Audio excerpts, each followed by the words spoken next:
going beyond our mandate, but rather a case of hasty dismissiveness and lack of regard. Because if you take the 4 cases I tabled out over a period of time, it all spans from July 2022 to Monday, this very Monday, there's a troubling trend. Okay, I wasn't sounding as a prophet of doom, but there is doom looming ahead of us. That very soon, a murderer will boldly walk to court to seek an injunction. The OSP has commenced analysis of the risk of corruption in respect of the proposed partnership agreement between Tema Oil Refinery and Tema Energy and Processing Limited.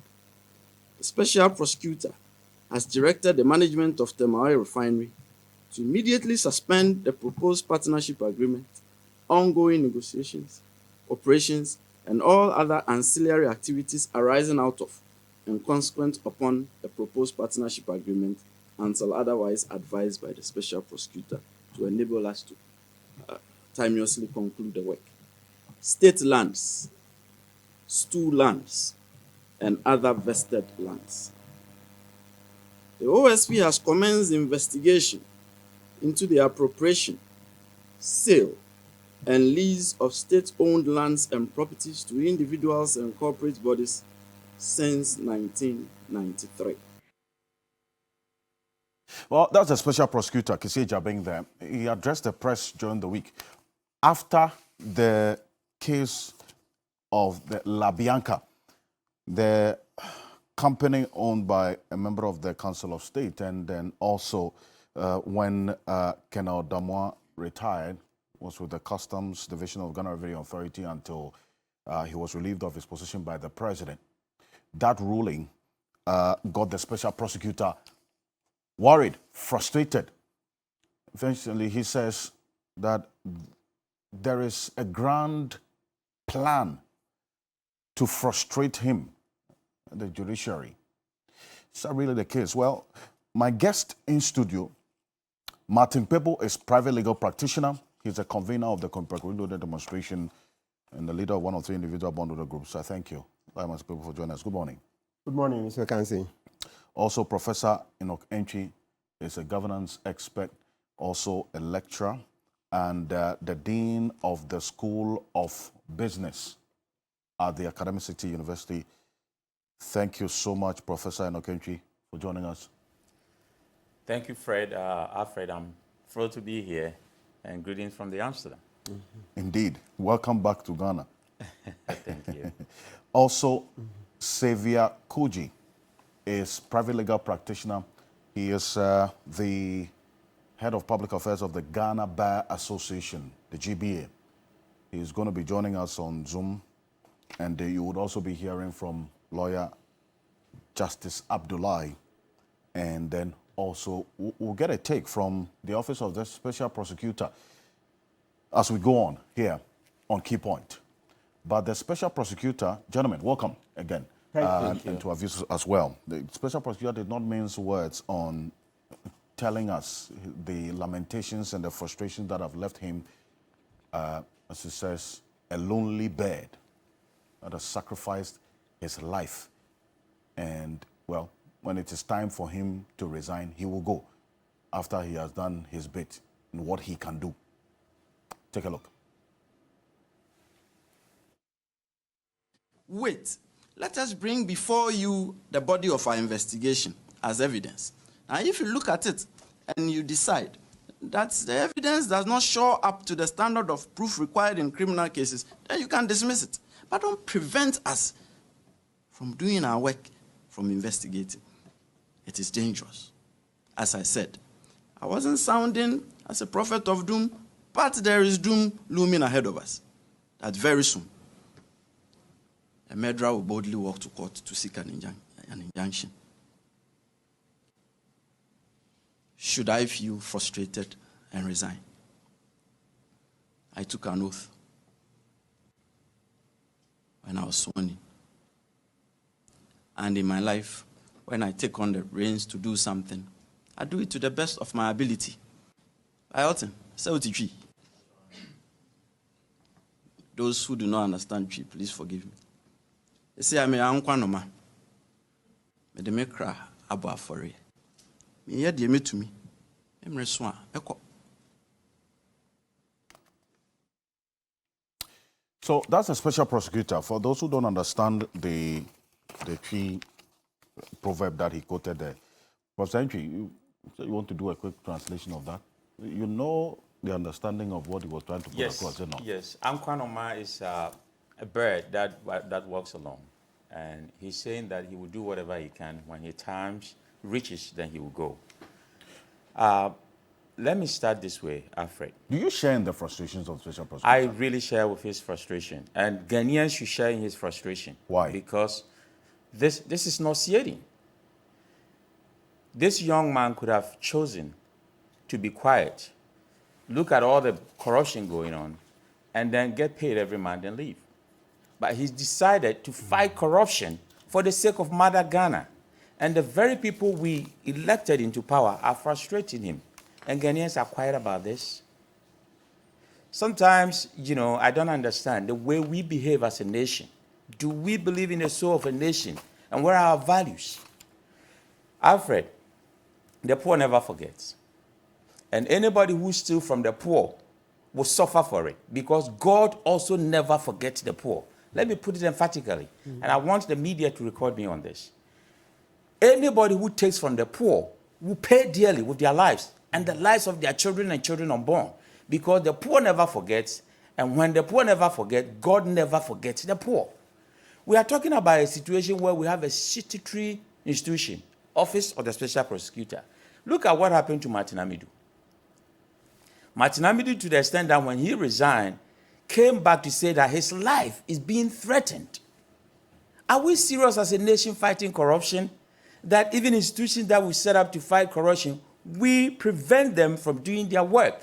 And this guy got choked on his throat when he was speaking. That I'm doing whatever I can. When my time comes, I will leave. It means that we are using the same judiciary blocks to prevent him from doing his work. I think that we should be worried about this. I saw the case of Domelovo. We all remember Domelovo, that's the name. The Auditor General. He was asked to proceed on leave in a bizarre circumstance. And he never came back again. So my question is that when we have got people to be institutions to help us fight corruption, and we use the same legal processes to frustrate those people so that they can have a leeway, then we need to sit down and see how our law works, because it is not helping us. I told you in the North, when you go there and you say that you are going to court, and you're a poor person, they might think that you are drunk because the courts were made for the rich. That was the perception there. But we have the legal aid, we have the SHRAJ, we have other institutions that are supposed to help us fight corruption. When I saw a lot of things coming up, we know the Cecilia Dapa case, and then we know about Dubois case, that they said is influence peddling. A week before the election of the presidential elections of MPP, we saw that influence peddling, that since when did influence peddling become not corruption? Since when? That Alfred, if I go and say that, okay, I know Alfred, give me 10,000 or 20,000, I can make Alfred get you a job. And then you give me the 10,000 and truly you get a job. That's influence peddling. Is that not corruption? It is, absolutely. So I don't know. I don't know how we interpret. What's the position of the law? But you see, yes, what you have said could be the case. But I want to people, the argument in this case was that there's no specific crime in the law books as we speak. And we right? But there should always be precedence. That specifically There should always be criminalizes precedence. influence peddling. That's the OSP's view. Mr. Kisio Jabe, he's in the minority. You call plurality of lawyers, and they'll tell you section 252 is influence peddle. Period. So it even tells you that he himself, so you should recognize that. So I'll come to you. I just wanted a quick intervention. That's just so yes, I'm saying that if that Antwi. is not a corruption issue, then let Ghanaians tell. But he's raised some issues that I am really interested in. Sale of state lands. He talked about stool lands. He talked about other vested lands. We know what happened to Achimota, right? The only greenery in Accra, that because most of the land here is all sold out. The only greenery where we have trees that will give us rain in Accra is being sold. People. What kind of country are we trying to build here? Let's talk about the doom he talked about. Yes, if you look at the trend, it happened to Martin Amidu. And when he left, he wrote a whole lot of articles. People are not even paying attention to him and reading it. But I've been following and reading about the frustrations that he went through. And Kisi is going through the same thing. Why do we waste our time, I'm using waste in quotes, to establish these fine institutions and then will not allow them to do their job to help the nation? He talked about payroll. Do you know that we have 100 million Ghana cedis every year or every month from ghost names? And yet we've not been able to do that. And yet we're talking about digitization. Why don't we digitize the payroll system to make sure that ghosts will not come and sign every month to get paid? So there are a lot of things that we have to do with ourselves because we have been bad to ourselves. And these are choices that will not help us because we are all thinking about the next elections, not the next generation. Look, people are ruling in this country as if they are ruling for their political party and then they are appointing authority. So you elect them to positions. They are thinking about the person who appointed me to that position and then my political party. What happens to the nation Ghana? And that is why I'm concerned. Coming from just Amsterdam, do you know that how trains move?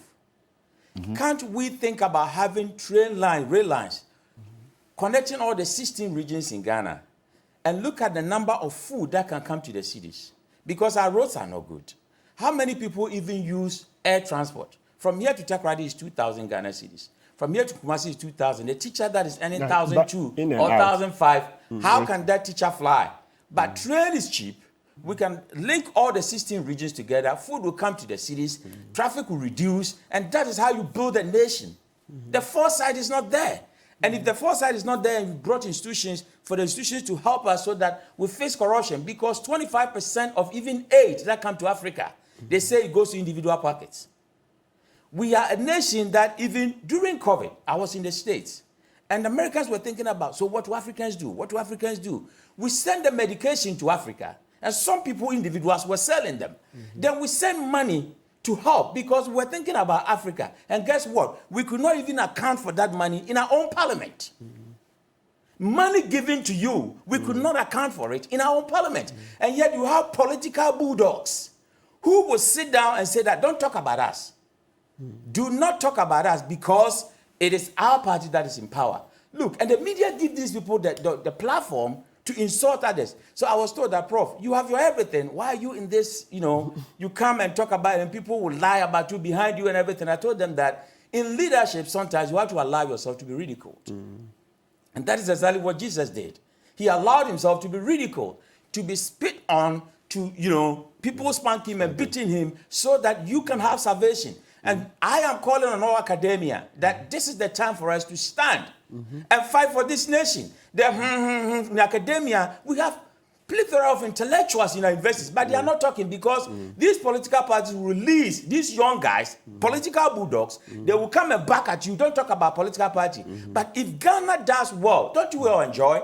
If the roads are good, whether it was done by NDC or MPP, we all enjoy it. If the hospitals are good, if the schools are good, we all enjoy it. Let's fight for the common good and stop thinking about only our political parties because Ghana is bleeding. Ghana is suffering, and that is the doom that Kisi Jabin is talking about. But you see, do you also, all in all, admit at one point, you made reference to this Charles Eduboahing case, that he himself, as special prosecutor, another school of thought is that he's done himself in a few times. Yes. He hasn't helped his cause. And so it's quite queer for him to come out publicly lamenting like this and not acknowledging that side of things as well, as though all is well. And this is the courts. You only go there with a strong argument to win a case. You don't assume that every case you take there you must win. Prof. There's pressure on them. There's so much pressure on them. And I've seen even individuals who have been in the Supreme Court, they have retired and they have come out to say that we should do A, B, C, to fight what is the wrong with the laws. But yet those individuals were in power and they couldn't do it. So I ask myself all the time that how come that in Ghana, people even in positions that are supposed to effect the change are not able to do that? It means that there are some hands in the shadows.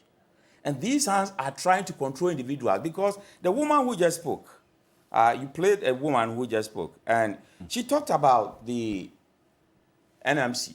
Oh, we'll come to that. We'll come to that. Yeah, so but if you look at government, the president appointing a lot of people, you see, this issue, we should fix it in our constitution. Constitutions are like procedures at the workplace, policies and procedures. If they are not fixing the problem, why are they there? Then they are causing a problem. So we have a lot of institutions that the president appoints with advice from the Council of State. And we know that there has not been any individual in this country appointed, and the Council of State will say no. So the Council of State is just a rubber stamp. The first person I got to know closer to was Nana Yaboji, Akufo-Addo's uncle. He was the first Council of State member that Akufo appointed. And I was in the media, I was a morning show host at Eastern FM in Koforidua. I went with him to the Chiwa Forest. And I asked him a lot of questions about the Council of State. He had a police escort, they had cars, and I said that, so what do you guys do? And then he educated me at that time, that was in 2000, about a lot of things that they do. But the Council of State has outlived its usefulness. What advice do they give to the president? And we have all these Council of State members, we are paying them, they have police escort and all that. Why come that a poor country that is borrowing all the time, and we are doing this to ourselves? Alfred, before I end on this, I had a roundtable discussion last week, and we talked about next of kin, which is also another issue here in Ghana. And we realized that out of almost 34 million people in Ghana, based on the census we just conducted, only 1.9 million people have social security. And I look at that and said that we are sitting on a time bomb. So when we say doom, it's coming from different angles. The trend is coming from different angles. You have 34 million people, less than 2 million, just 5% are contributing money to Senate so that they can earn something when they retire. That means that the current generation, the millennials, Gen Y, and the Generation Z are going to shoulder the responsibility, take care of their family, their parents, because the parents have no plan for the future. So all these institutions that we have, they are not helping us. And we know some of the issues that came up with Senate. People, even when the lump sum money was given, people gave their money to the government, trying to buy some treasury bills, and then there was a haircut. So we have a plethora of issues where there is corruption everywhere. You mean the bonds? Corruption is permeating. Bonds, not treasury bills. Yes, the bonds. Yes. Corruption is permeating in every institution of our land. And when we have a fine office like the Office of the Special Prosecutor, that is really trying hard, to fix some of the wrongs in our society so that the money which is going to individual pockets can come to the state coffers so that we can use it to build roads, to build bridges, to build good hospitals. Now go to Kolebu and other places. Children are being born on the floor. People, we are in the 21st century. Go to other countries and see what they are doing. And we are here, people are taking money from the states. Some offices statutory established by the state are trying to fight that, and they are not even getting help from the people. So he comes to the public court, I think he's in order. But he is not Ankwanoma. We are all behind him.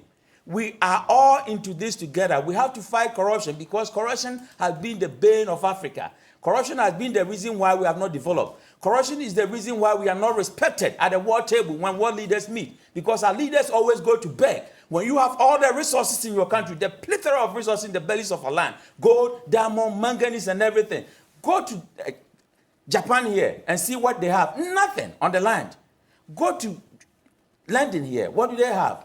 Wheat and sweet potatoes. But we have all resources, and yet we are poor. And it's coming from bad leadership.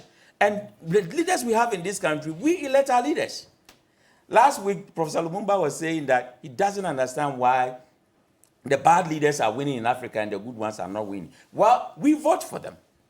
We vote for our leaders. We can never import leaders into Africa. We will always elect one of our own to be our leaders. And if we are not picking the right ones in our society, then we will continue to suffer like this. But just fly 6.5, hours away from here to Europe and see what is going on there. They are even celebrating borders. Now people from Germany are going to the Netherlands and working and going back. Now look at Africa, what is happening. How many Ghanaians even work in Togo? Or how many Ivorians come to Ghana and work and then they go home every day? We have closed our borders. And even the little that we have, the resources we have, we are not able to manage it well. So the special prosecutor I am calling, he has the right to lament. But the people of Ghana should support such individuals because they are fighting for our cause, not for themselves. It is not for him. He's a young guy, he's earning enough, he could have been quiet and then do everything. I am a young guy, I'm a young professor. What I am earning, I don't need politics to survive. But we do this, we talk about the ills in society because of the poor. For everything that I say all my life, I understand poverty. For the first 10 years of my life, I slept on the bare floor at Abuabu number 4. 7 miles away from the world. I know poverty. So if God has elevated me to this level, I should think about the poor. And those who are thinking about their pockets, not thinking about the poor, look at what our youth are doing on the streets. Unemployment, they have nothing to do. We cannot create jobs, and when somebody brings 24-hour economy, that we can work 24 hours. Students go to school from 7 a.m., they close by 5. You know, they close by 5. And once they close by 5, they can go to work, as Europe and America people are doing. Students can have part-time jobs. Mechanics can work 24/7. Other workers we can have factories. Every individual can work. And then the more we create jobs, you know, and the more we fix the holes of corruption, I think that this country will move forward. Well, that's another conversation we can have on another day.